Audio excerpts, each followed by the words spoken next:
I'll let everybody in.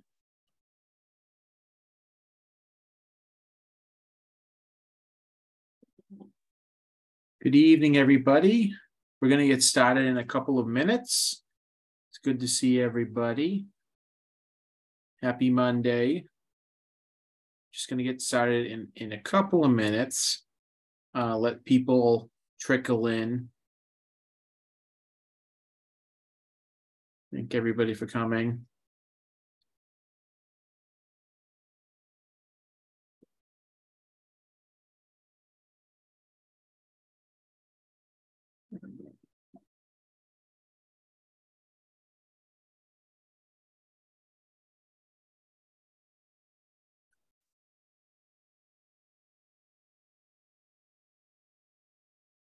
Everybody see my screen? Lisa, Andy? Yep, looks great. All right, thank you.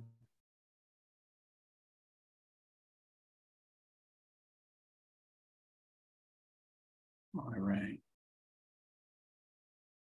Well,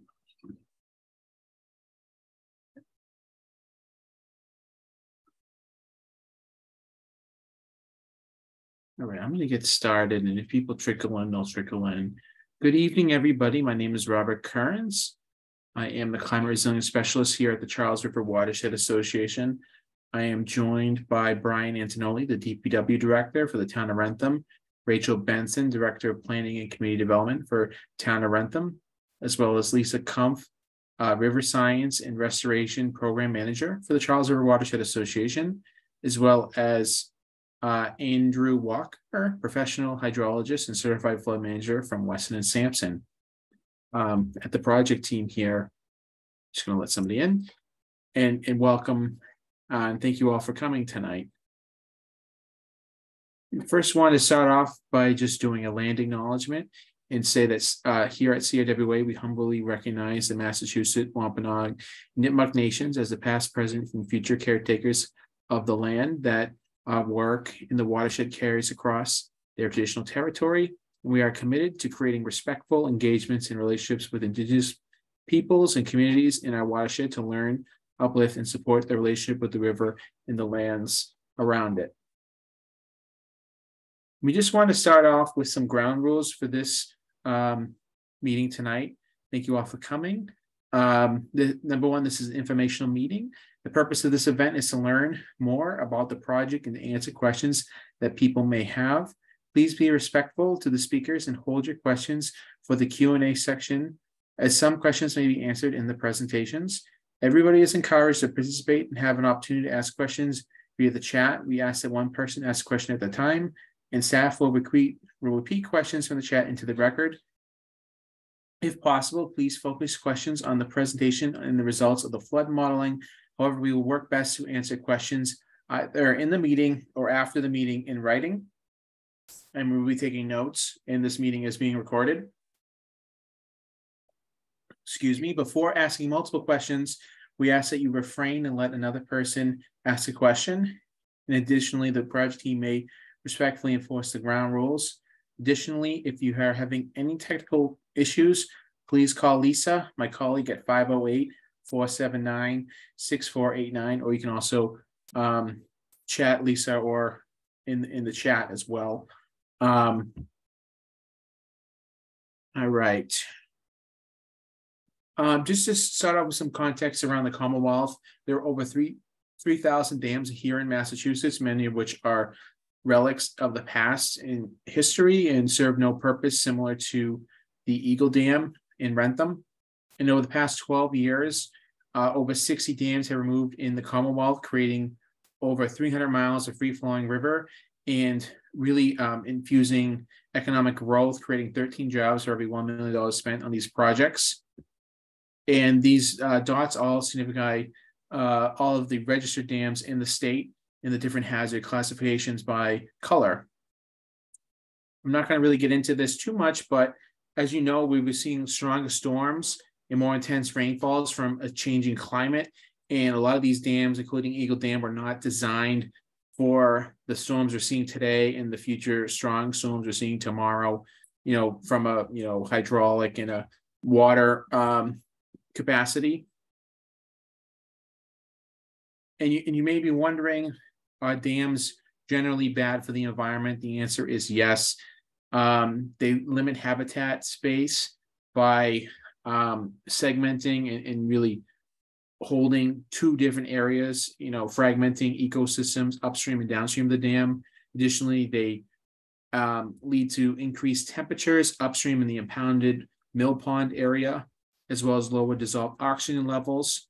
Additionally, sediments accumulate behind the dams that can starve downstream of sediments. And also, like I said, that can lead to increased temperatures as well as impacts like cyanobacterial blooms. Additionally, like I said, it blocks passage for fish and other aquatic wildlife. And so it's in downstream, there can be erosion as well. I'm not gonna read all this, but there are considerations physically for owning dams, and this dam is owned by the town of Wrentham. That's why the town is here, obviously, as the dam owners.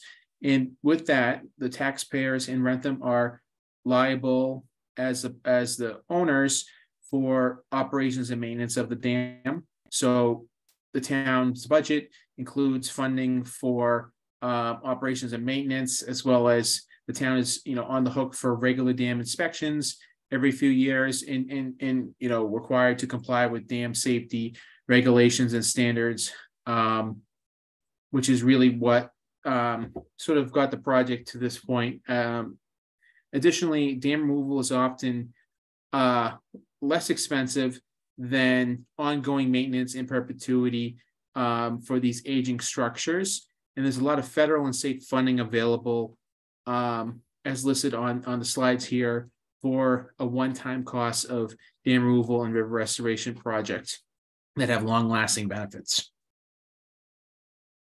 And I just want to highlight that, sort of building off of the land acknowledgement, that these dams are blocking, passage of fish and historically migratory fish species that really were and are a critical food and nutrient source for Indigenous peoples. And Indigenous peoples have been saying for years that they want to have these dams removed. And we just want to highlight that they continue to advocate for the removal of obsolete dams. And you may be wondering, is there precedence for dam removal here in the Wrentham area and in the Charles River? And the answer is yes. The last dam on the main stem of the Charles was removed in 2017 in Bellingham by the town of Bellingham and some engineers. And a total of 10 dams on the main stem of the Charles River have been removed since colonization from storm or other means.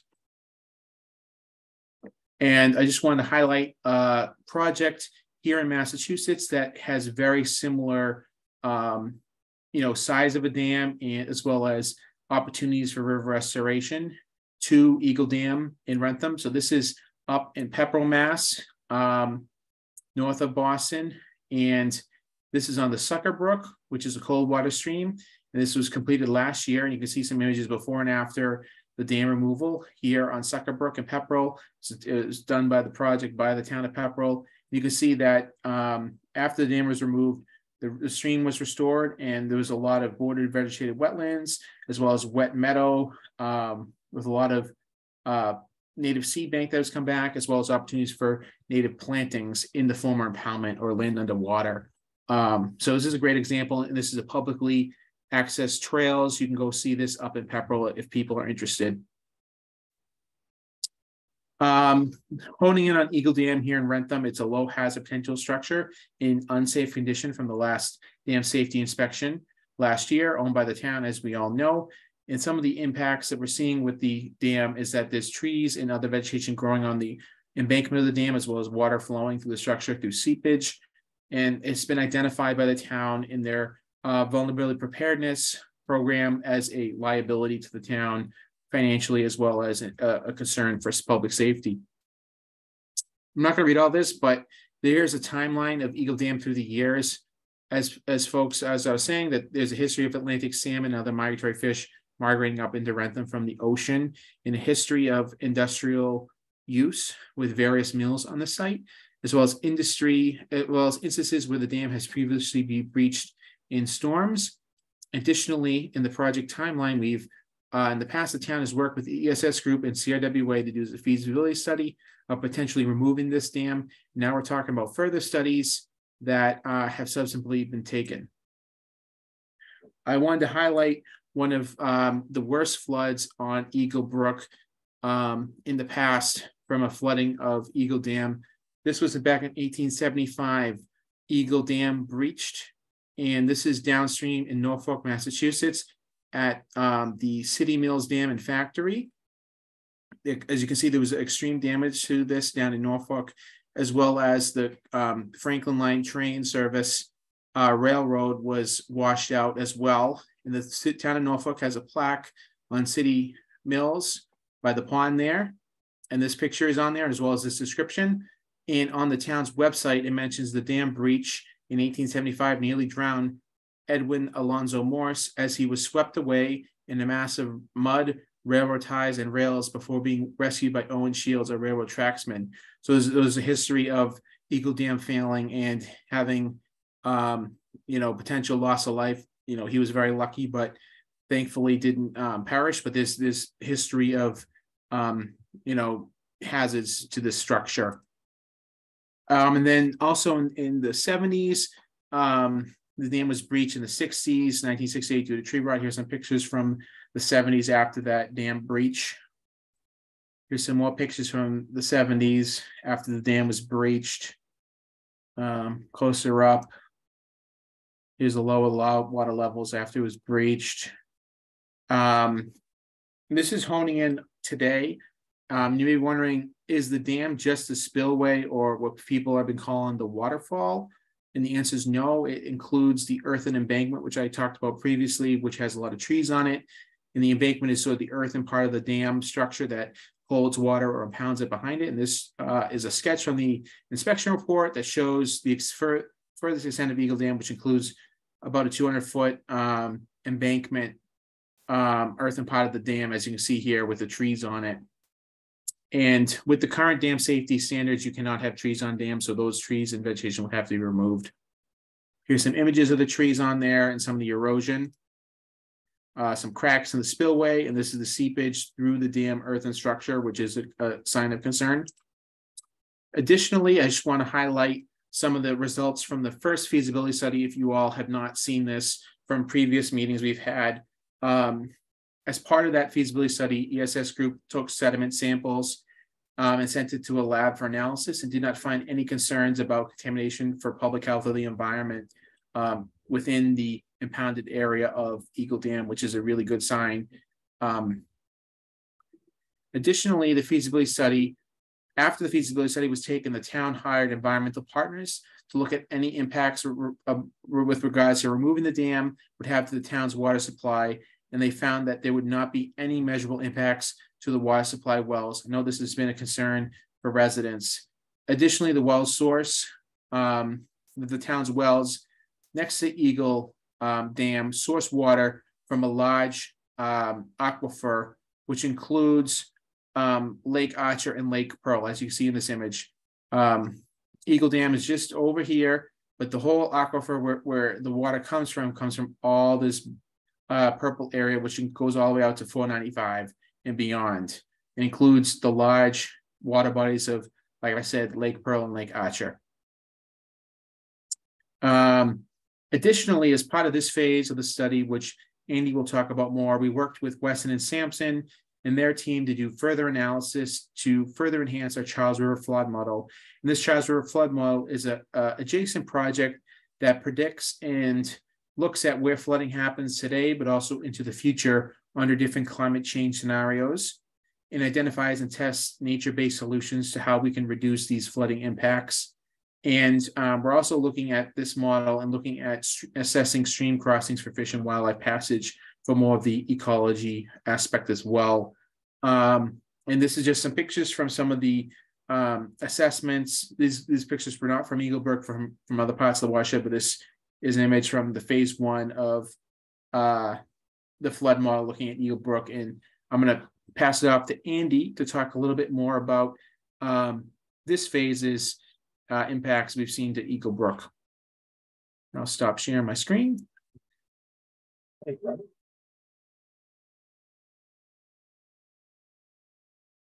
Just a reminder to folks, as questions come up, feel free to put them in the chat to the panelists and we will address them at the Q&A.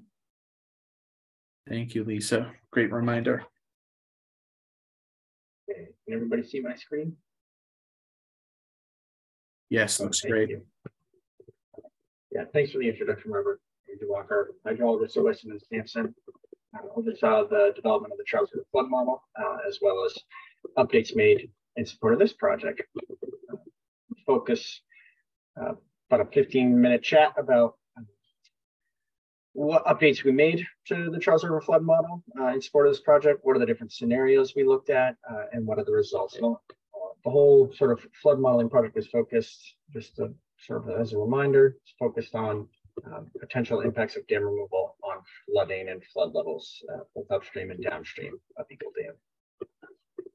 For anybody that's not familiar, it's a very quick overview of the Charles River flood model. It was developed to represent nearly 300 square miles of the Charles River watershed, spanning 35 communities, 15 of which were project partners. Excellent turnout. Hundreds of subbasins, nearly 200 miles of river and stream, as well as 15 miles of storm drains throughout a dozen or more towns. And lastly, 450 bridges or culverts and over 100 dams, including Eagle Dam. There's a link at the bottom. If you follow that, and I imagine this presentation may be made available, but if you follow that, it's a great sort of introduction into how the model was developed, as well as a link to the interactive viewer where you can see all the results from the model. Specific to this project, we made a number of updates to the model, right? So the original model was developed to represent the entire watershed, like I said, nearly 300 square miles. In this case, we wanted to sort of zoom in on Eagle Dam, a few miles downstream of it that might experience changes in flooding as a result of dam removal. So we conducted some field work to gather the additional data we needed to update the model in those areas.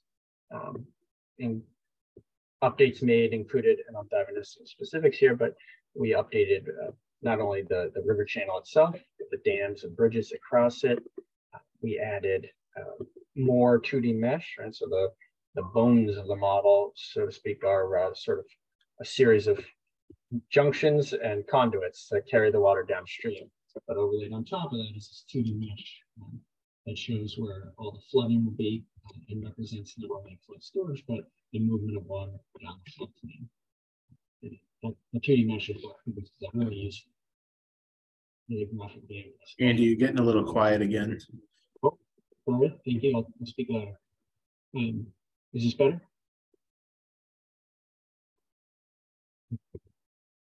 Okay. We also, yeah. That's better now. All right, great. Sorry about that. We also added a number of storm events and created specifically a dam out geometry so that we could model what would happen if the dam were removed. Brief overview of the field work we conducted. We used a handheld GPS unit to survey a number of locations from Lake Pearl down through Eagle Dam and all the way about 4 miles down to Main Street in Norfolk. The accuracy of that unit is about 1 inch vertically, so really quite accurate. We looked at 11 different structures in the stream, as well as looking at typical channel cross sections. We also took ground shots as well, so we had a better sense of how the floodplain was connected to the channel, as well as approximate the first floor sill elevations of buildings that were very near the originally simulated floodplain or the FEMA floodplain. This, you can see each red dot is a separate survey shot with that handheld unit. This is the Eagle Dam here, a cross section immediately downstream of it, as well as the channel bottom on either side of the Route 140 crossing.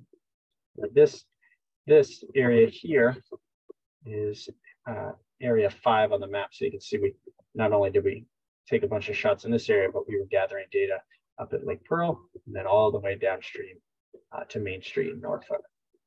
on the left. I won't go through all of them, but we visited 11 different structures over that reach. Some of the highlights include Eagle Lake Dam and the Route 140 bridge, as well as the Wrentham Anglers Club Dam, which is a little bit further downstream.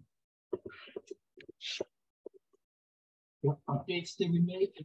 Specifically, we updated the channel definition, so the shape of the channel. We updated the Eagle Dam using the new survey data, as well as the roadway heads at Route 140 and some of the other crossings downstream. We also adjusted the connectivity between Lake Archer and Lake Pearl. We found that we didn't like how we had modeled it originally 2 years ago in the original CRFM, so we updated that. And we added the Wrentham Anglers Club Dam, a relatively small dam. It didn't make it into the original model, but we added it here in the updated model so we could better understand potential impacts there. And like I said, we extended that 2D mesh. And not only did we extend you can see that the original 2D mesh is these little yellow polygons. So not only did we extend the extents of it, right? The green ones are the updated 2D mesh. Not only did we expand it sort of further out in the floodplain, but we also made it a lot more detailed. So a lot more little individual polygons. So we've got much more refined output to look at. And we also added in some design storms, right? So the original CRFM had 2-year, 10-year, and 100-year 24-hour design storms, but we also added in the 50 and 500-year storms as well. And for this project, we focused on a baseline climate scenario as well as a 2070 climate scenario. So in total, we looked at 10 different storm events, 5 different size storms, 2 different climate horizons, and then so that's 10 different storm events. And then of course we looked at dam in versus dam out. Speaking of dam out, for dam out conditions, the specific design of dam removal can be relatively complex. We assumed that the dam out condition, the spillway would be removed down to the channel bottom, and that some of the abutments would be cut back as well to approximate a bank full width of about 25 feet. And like I said, we looked at 10 different design storms, dam in, dam out, so a total of 20 different simulations. And we evaluated changes in flooding in the impoundment at the dam and at various places downstream over about a 4-mile reach. And we did that we compared dam in and dam out for each of the design storms at a number of different locations. And I won't describe all the different locations. Oops, sorry. I won't describe all the different locations we looked at, but I'll just focus on 4 or 5 here. And so in particular, we looked at Lake Pearl. I won't dive into that too much detail, but the short story is there's no change at the outlet of Lake Pearl. There's no impact on discharge from Lake Pearl. We looked at Eagle Dam itself, and we looked at the upstream face and the downstream face of the Route 140 crossing. And we also looked at that Anglers Club Dam further downstream. So what you see here, a lot of numbers here, I'll walk through it, but this whole table is focused on Eagle Dam. And so you can see there are 2 different climate scenarios. So everything in these first 5 rows, that's baseline or present climate. And then the bottom 5 are a 2070 climate scenario. And here are the different recurrence intervals. So as the rows go down, it gets to be a larger storm. And these 2 columns here are the maximum simulated water level at Eagle Dam. And this column is with the dam in, and this column is with the dam out. And over here, probably the most important column, this is the change in peak water level, in maximum water level. And you can see that they're all minus, which means that during all 10 simulations, the peak water level was shown to be lower with the dam out than with the dam in. That makes sense. So you take a dam out, the pond goes down just about all the time. But we also looked a little bit further downstream, right? We looked at the upstream face of Route 140. And what you see here is that the change of Route 140, almost all 0.00, no change. The simulated water level with the dam in versus the dam out was always just about 0.00. The only exception was the 2075-100-year event. So extraordinarily large storm. The peak flood level increased by 0.02 of a foot. But on the downstream face of Route 140, all the different simulations, 0.00, no change. Simulated water level before and after dam removal, no change. And that's true as continuing further downstream. That's true at the Wrentham Anglers Club Dam as well, right? So we're starting to see a pattern. There's beyond this point, beyond Route 40, even at Route 140, even at Route 40, really no change in peak flood level as a result of the dam removal. That might feel a little counterintuitive, right? So here's a graph that I think can help explain why. You might have in your head that removing the dam removes some flood storage, right? The dam helps hold water back, protecting river reaches and residents and whatnot downstream. But in this case, the impoundment is so small compared to the runoff during these storm events that all that extra storage is used up before you get to the peak of the storm, right? So the two green curves here, these are the 100-year with the dam in and the dam out. The higher curve, the top curve here, that's with the dam out. And then this one here is with the dam in. And so this space in between those two curves, that's the missing storage volume in the pond. And you can see all that is filled up by the time you get to not even halfway through the storm, way before the peak of the 100-year storm. Same thing for a smaller event, right? The blue is the 50-year storm.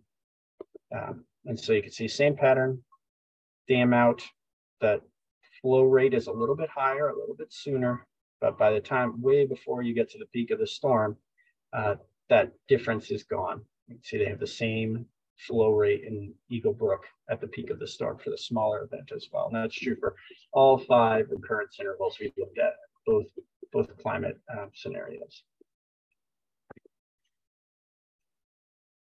Another way we looked at the model output was we looked at the 2D cells that I mentioned. You can see they're quite fine, a lot of detail here. And everywhere we looked, both the extents and the depths of the flooding for all 10 design storms were identical between dam in on the left and dam out on the right. So quick summary. Based on the model results, flood levels at Lake Pearl will not be impacted by dam removal. There's very little change in, there's little change in floodwater levels in the Eagle Dam impoundment itself, less than 1 foot for all the different design storms we looked at. And even by the time you get down to the Route 140 crossing, floodwater levels were not shown to change. So the upstream face, there was 1 event out of 10 where it increased by between 0.01 and 0.02 feet. But on the downstream face of the bridge, no change. And as we continue to move further downstream, no change all the way down to Main Street in Norfolk. There's a number of residences and buildings along Eagle Brook over that reach between Route 140 and downtown Norfolk. None of those residences were shown to have an increase in flood level or flood risk as a result of the Eagle Dam removal. And I've sort of said it before, I'll say it again, no significant impact on flow levels at the Route 140 crossing, although we do plan on coordinating with Mass DOT later this month just to discuss the findings and our methodologies. So that's coming up. In conclusion, the removal of Eagle Dam is feasible both from a hydrologic perspective and a hydraulic perspective, and has the potential to protect Wrentham and downstream communities from flooding during extreme weather. I think that's all. Awesome, thank you, Andy. We are getting some good questions in the chat. Thank you, everybody, for sending your questions in. Now is the time for question and answer. So I'm going to hand it over to my colleague, Lisa. Yeah, thanks everyone. We're getting some great questions. All right, let's just dive right into it. So the first one is really for Andy. Can you describe a little bit in more technical detail, what was the model software that was used and the methodology? Sure. The modeling software is PC Swim, 1D and 2D. Modeling methodology from the hydrologic side, PC Swim uses the EPA Swim rainfall runoff methodology. And then on the hydraulic side, PC Swim uses a backwater methodology. So as you, if you have obstructions in the channel, that can backwater upstream and affect water levels upstream, as well as restricting flow and affecting discharge to downstream areas. And more, if you have follow-up questions on that, happy to nerd out all evening. Yep, that was great. And Andy, your microphone's going in and out again, but can you describe how this relates to the FEMA flood study and the HECRAS modeling? The short answer is it doesn't. This was built as a watershed-wide model to study relative present and future flood risk, as well as to evaluate how watershed-wide mitigation strategies could work.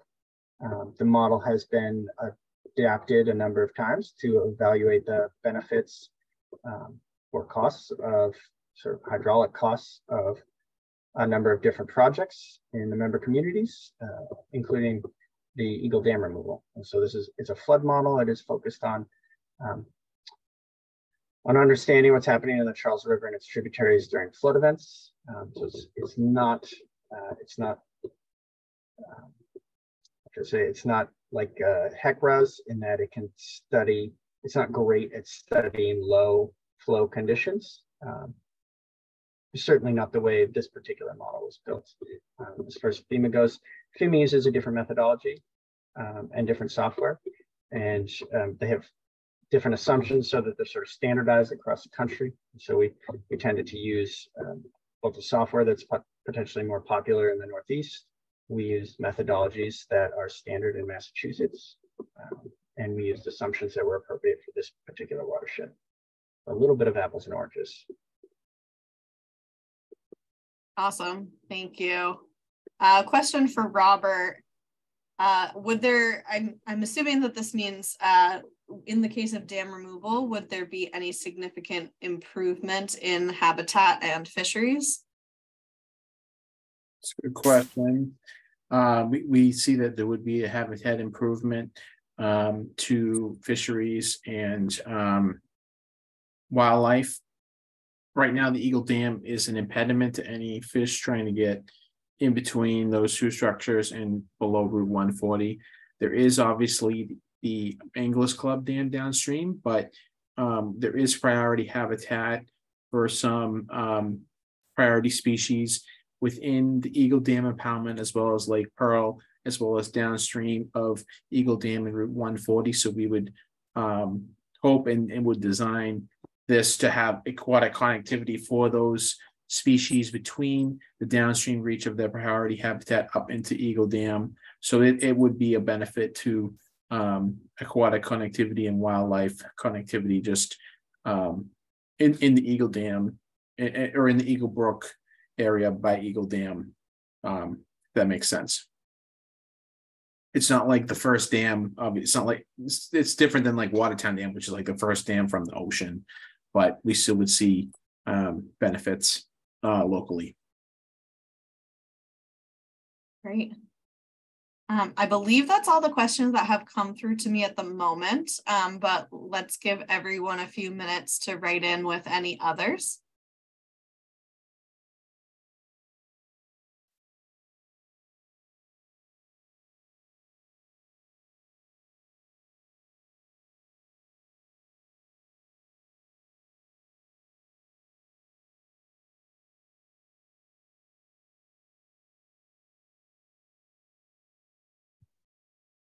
I turned on my light, so now it looks weird. I'll try and angle myself so you can see. Well, people are thinking about, the profound questions to ask. I'm gonna, just say thank you everybody for coming. This is our second meeting that we're having so far in this series, just to sort of get the information out there as to where we are, where we're going, where we've been. And as of right now, the town hasn't made any decision whether to keep the dam or remove the dam. We know that there are costs associated with each. And again, a lot of the questions that came out of this phase 2 and, questions that have been brought up by you all, we will probably have to, answer some more of those. So possibly another grant round as well. So we're not close to being completed. So get used to our faces. But yeah, so again, thank you for coming. I appreciate it. All of the information as well of the reports, past meetings will be up on the website. There is a web page on the town's webpage. I'll put it in the chat so you guys can find all the information, the reports, the inspection reports for the dam, and memos and all that stuff. So yeah, thank you again. I think that's all of the oh yes, take the survey. Go ahead, Robert. I wanted to plug, I put it in the chat, and obviously Lisa put in the town's website as well. We put our website, but we do have a survey. If you have not filled it out, or if you have friends and neighbors who haven't filled it out, please fill it out. We put it in the chat. It's at bit.ly/Eagle Dam, and it's also been posted on the town. If somebody's coming in. So if you have any feedback, please email planning@wrentham.gov or any more questions. I'm sharing my screen, so I don't know if anything else is coming in the chat. Additionally, like Rachel was saying, we're going to be looking at addressing lingering questions in future phases of Eagle Dam feasibility, including bridge scour analysis, sediment transport, subsurface investigation, design and permitting for rehabilitation of the dam or removal. So you sort of further refining design of that in permitting, as well as looking for funding for options for the future of the dam. And like Rachel was saying, there would be a future town meeting vote on whether to remove the dam and restore Eagle Brook, or to repair and really rehabilitate the dam, because it's going to be a big project either way, because all the trees would have to be removed and new spillway as has been described in the inspection report. I don't know if Brian, you had anything else you wanted to share? No, it's pretty much all been touched upon. Thank you. Thank you, Brian, for being here. I'm going to stop sharing. Oh, we have another question. Awesome. I'm going to stop sharing my screen and we can go back. Okay, the question from Galaxy Flip 5G. Why not drain Lake Pearl if you are afraid of flooding? Good question. So the number one, to be clear to everybody here and for the record, we are not looking to drain Lake Pearl. Lake Pearl provides habitat, and it is also priority habitat for some listed species in this Commonwealth. Also, it's a huge recreational area. You got Sweat Beach in town. You got a lot of homes there. So this project would not impact. Number one, no decision has been made on Eagle Dam. Number two, if you were to remove Eagle Dam, it would not impact the water levels or flooding levels in Lake Pearl. And number three, Eagle Dam itself does not serve, sort of as Andy was talking about, it's not a flood control structure, so it's not serving the flood control purpose. So yeah, we're not looking to drain Lake Pearl, and the town does have a dam upstream of Eagle Dam, as Andy was talking about, called Red Dam, which does serve a purpose for setting the water level of Lake Pearl at a certain level, although Lake Pearl is a natural lake. So it's a geological, it's from the glaciers. It is a lake, but we're not looking to remove Red Dam because it serves that purpose. Although the town does have another dam inspection of Red Dam, and that dam also has to have reconstruction and fixing up. So that will be coming forward before select board and town meeting, I think, fairly shortly, because those repairs have to be done by 2024, I think, or 2025. I don't remember. Don't quote me on that, folks, but was it 2024, Lisa? Okay, so yeah, 2024. So that there will be a project for fixing Red Dam because of the safety impacts there. So yeah, I don't know if anybody else has anything, and I don't think draining Lake Pearl would solve flooding either. So, but yeah, good question. Any other questions?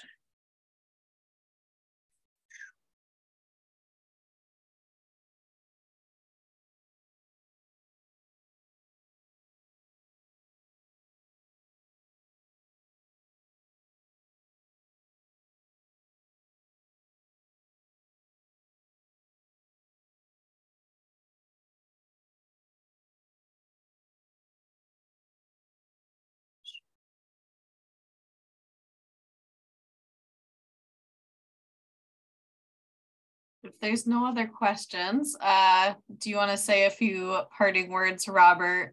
Rachel, thank you for already doing that.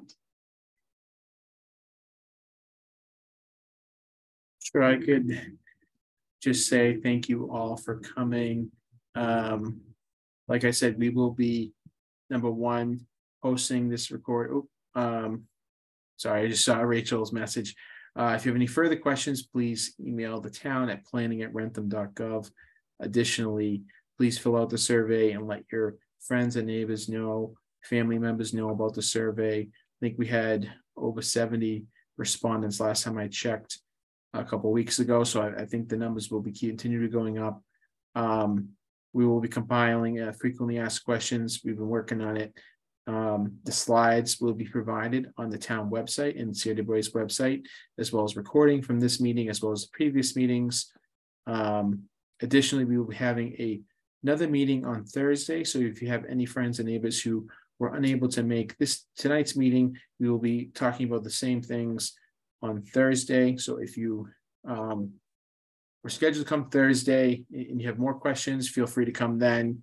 And yeah, we look forward to seeing folks on Thursday and continuing to look at all aspects of this project to really help the town with their decision-making process for the future of this dam. So thank you all for coming.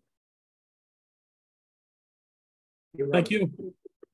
Thank you. Everybody. Good night.